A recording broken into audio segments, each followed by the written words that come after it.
आज तक कोई प्रधानमंत्री नेता भारत में नहीं हुआ जो इतना आत्ममुग्ध हो कि जिसने सब कुछ मैंने ही किया है और मेरे से पहले तो कुछ हो ही नहीं रहा था। बेवकूफ मानकर राजनीति करने की परंपरा जो बीजेपी लाई है, यही बीजेपी के अंत का कारण बनेगी। लंबे समय तक लोगों को धोखे में नहीं रखा जा सकता। अब ये धोखे में रख रहे हैं नहीं, राष्ट्रीय स्तर से लेके क्षेत्रीय में जिला स्तर तक, तहसील स्तर तक चले जाए, चोर उचक्के डकैत उठाए गिरे आज की तारीख में सब बीजेपी की छत्रछाया में मौज कर रहे हैं। सीधा स्पष्ट संदेश है, हमारे साथ रहो, मजे करो। बाकी जो भी चीजें की जाती है वो सिर्फ बेवकूफ बनाने के लिए की जाती है, फॉर्मेलिटी के तौर पे की जाती है। नतीजे जैसे हैं, मैं निजी तौर पर बोल रहा हूँ, मुझे कोई इनसे उम्मीद नहीं थी कि इनको कोई न्याय मिलने वाला है। सिर्फ जन समर्थन देखा जाता है कि इनके पीछे कोई है तो इनको सह लो, कि इनके पीछे भीड़ नहीं होगी तो पीट पाट के भगा दो, जैसा इन्होंने किया है। नमस्कार दोस्तों, मैं विकास गोस्वामी आपको बता दूं 28 मई 2023 को दो ऐसी घटनाएं हुई जो हमारे देश में बहुत ज़्यादा शर्मनाक है। पहली घटना ये है कि 28 मई को नरेंद्र मोदी द्वारा नई पार्लियामेंट का उद्घाटन किया जाना था और जिसके लिए तमाम संत भागवत तमिलनाडु से और कई राज्यों से लाए गए थे। उसकी और दूसरी तरफ मैं आपको बता दूं 1.5 किलोमीटर पर नई पार्लियामेंट से हमारे जो महिला पहलवान हैं, मेडलिस्ट हैं, उनको उनके तंबू जो शांतिपूर्ण तरीके से अपना धरना प्रदर्शन कर रही थी, यौन उत्पीड़न ब्रजभूषण के खिलाफ जो उनके खिलाफ में धरना प्रदर्शन किया जा रहा था, लेकिन दिल्ली पुलिस ने उस सम्मान को अपमानित किया। और मैं आपको बता दूं हमारे साथ में प्रवीण भारद्वाज जी हैं। तो भारद्वाज जी, बहुत बहुत स्वागत है। मैं आपसे इतना पूछना चाहता हूं कि एक तरफ हमारे मोदी जी हैं जो जब मेडलिस्ट लेकर के कोई खिलाड़ी आता है तो फोटो खिंचवाने आते हैं, और एक दूसरी तरफ ये है कि जब वो धरने पर बैठे हुए हैं, न्याय मांग रही हैं, तो उनकी कोई आज सुनवाई नहीं की जा रही और दिल्ली पुलिस उनका तंबू खाड़ देती है। क्या विचार है आपका? देखिए, लोकतंत्र में जो सबसे बड़ी शक्ति होती है वो जनता होती है, और जो इनके क्रियाकलाप हैं, मैं माननीय प्रधानमंत्री श्री नरेंद्र मोदी जी की ही बात कर रहा हूँ। आप उनके क्रियाकलाप देखेंगे तो आपको खुद ही समझ में आ जाएगा वो जनता को बेवकूफ समझकर राजनीति कर रहे हैं। एग्जाम्पल्स हैं, जिस संसद का उद्घाटन किया वहाँ राष्ट्रपति जी को नहीं बुलाया। हो सकता है कि प्रोटोकॉल के हिसाब से आवश्यकता ना होती हो, लेकिन उनका भाषण पढ़ा गया तो उनका भाषण क्यों पढ़ा गया। इसी तरह उपराष्ट्रपति जी को भी नहीं बुलाया, भाषण भी उनका पढ़ा गया। जब इसका शिलान्यास हो रहा था तो उस समय के राष्ट्रपति जी को नहीं बुलाया गया था।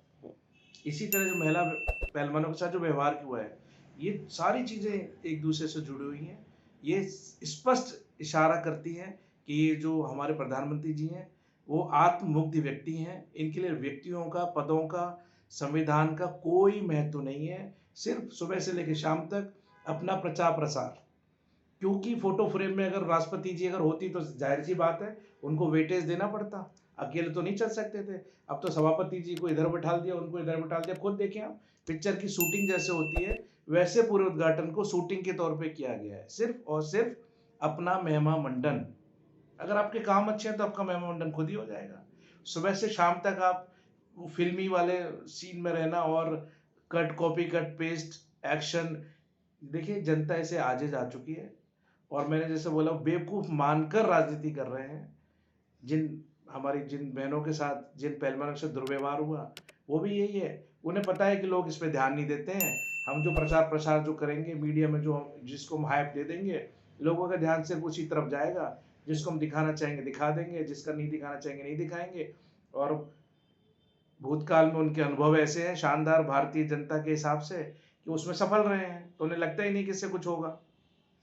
अच्छा, मेरा दूसरा सवाल ये, जो नई पार्लियामेंट बनी है, इसके पीछे की राजनीति क्या है? मतलब क्या मंशा है? देखो, एक पार्लियामेंट थी जो मतलब 1947 से पहले की बनी हुई है। एक नई पार्लियामेंट जो बनाई है, तो इसका मेन टारगेट क्या हो सकता है? क्या उद्देश्य हो सकता है नई पार्लियामेंट बनाने का? देखिए, ये तो स्पष्ट है कि सन 14 या 15 में या 13 में एक इस तरीके का रिपोर्ट तैयार की गई थी कि भविष्य की आवश्यकता को ध्यान में रखिए, क्या हमारा संसद भवन भविष्य की आवश्यकता को ध्यान में रख के काफी है। तो स्पष्ट आया था कि हमें नए भवन की आवश्यकता है। तो भवन बनाना ही था, वो सरकार किसी की भी होती है बनती।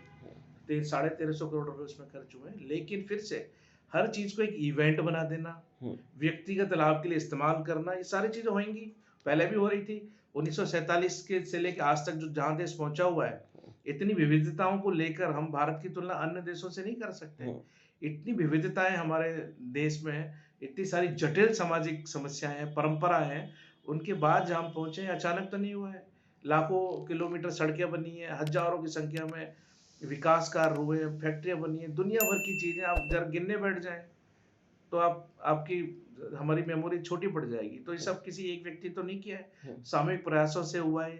बहुत सारी चीजें नहीं भी हुई हैं, लेकिन ऐसा आज तक कोई प्रधानमंत्री नेता भारत में नहीं हुआ जो इतना आत्ममुग्ध हो कि जिसने सब कुछ मैंने ही किया है और मेरे से पहले तो कुछ हो ही नहीं रहा था।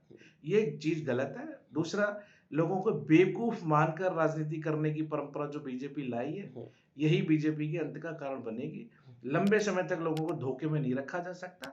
अब ये धोखे में रख रहे हैं और कामयाब है। दुर्भाग्य से मुझे पूरी उम्मीद है जो जनता जनार्दन है वो इनके दिखाए हुए सपने से जागेगी और इन्हें भी हकीकत दिखाएगी।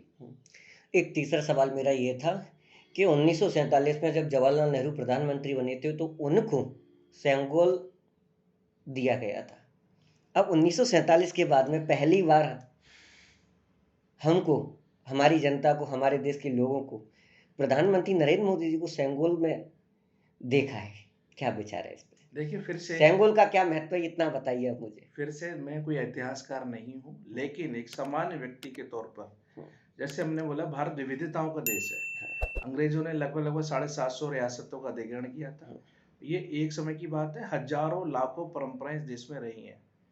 ये चोल राजवंश में इस तरीके की परंपरा रही है, अन्य में और परंपरा रही होंगी जो हमारे को ज्ञात नहीं है, इतिहासकारों को ज्ञात होंगी। बहुत सारी परंपराएं, जैसा कि अभी टीवी पे देखा भी था हमने और रिपोर्ट्स में आ रहा था कि जब ये हस्तांतरण हो रहा था, अंग्रेजों से सत्ता ले रहे थे, तो ये विचार मंथन किया गया कि भाई फाइल लें या इस तरीके से करें जिसका अच्छा संकेत जाए। सांकेतिक चीज हो रही थी। तो किसी ने सुझाव दिया जिसको माना गया और फिर सेंगोल उन्होंने राजा के तौर पे दिया। वो भी माउंटबेटन ने नहीं दिया था, पंडित पुरोहितों ने दिया था। अच्छा।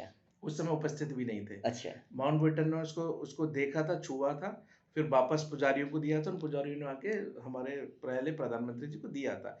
लेकिन फिर से आप किसी भी परंपरा को जारी भी रख सकते हैं, उसको बदल भी सकते हैं। परंपरा इसीलिए होती है, उनको बदला भी जा सकता है, जारी भी रखा जा सकता है। दूसरा, हजारों परंपरा रही होंगी, बहुत सारी जगह पगड़ी पहनाई जाती है, कहीं कुछ और किया जाता है, कहीं तलवार भेंट की जाती है, कहीं मुकुट पहनाया जाता है।